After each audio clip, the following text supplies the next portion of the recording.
Alright guys, Georgia Jim. Someone asked in the comments if I would pick a tubular lock, so I thought I'd do that. This is a Taylor tubular lock. The seller I got it from told me it was an Ace tubular lock, but I don't believe it. It's way too easy for that. So I want to tension off this tailpiece just for the first rotation so I can show what I'm doing with the actual pick. So in picking tubular, you're looking for a stiff pin. How this pin is making the pick push back against me tells me that they're not ready to be set. Now this one is not moving at all, it's stiff. Okay, so we give it a click, and now if we go back and touch it, it has that same spring as a loose pin. Now that was 6, here's 7, and it's stiff. Actually felt a little turn on the core there. 1 is loose, 2 is loose, 3 is binding. We got a little bit more turn. Check 2. 2 is now loose. 1. Okay. 1 is good. 2. We had to go back and touch it. Sometimes when you're picking tubular, you have to go around multiple times just tapping. They can act very tapered. So now that we have it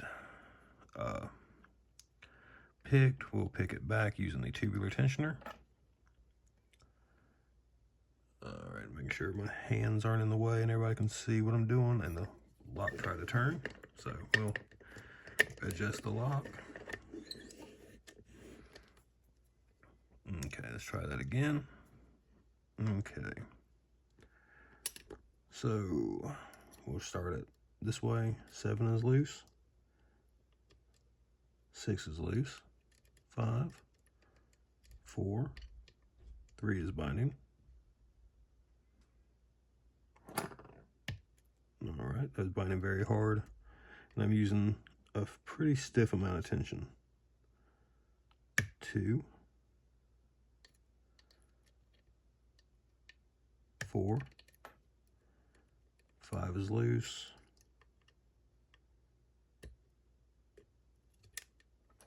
And now I just slipped off. And when it does that, I'll often use the the bypass knife, because I can move a pin without disturbing that tensioner, which is what I just did. Okay, there was 7. Make sure I got 6.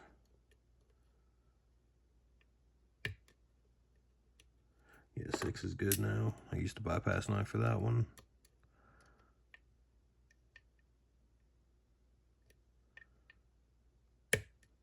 And there we go. That was pin 5 that set it, and we got it picked back. So keep in mind when picking tubular, if your pick comes to a dead stop, it's needs to be pushed. If it has any play at all, leave it alone. And if you go around and nothing's happening, just keep tapping using that jiggle test, because a set pin will have a little bit of play, but still sometimes they just need a little bit of tapping to get them to go all the way around. So that's my video on picking tubular locks. If there's anything else you'd like to see or want some have questions with, just leave them in the comments, and I'll see if I can help out. All right, thanks.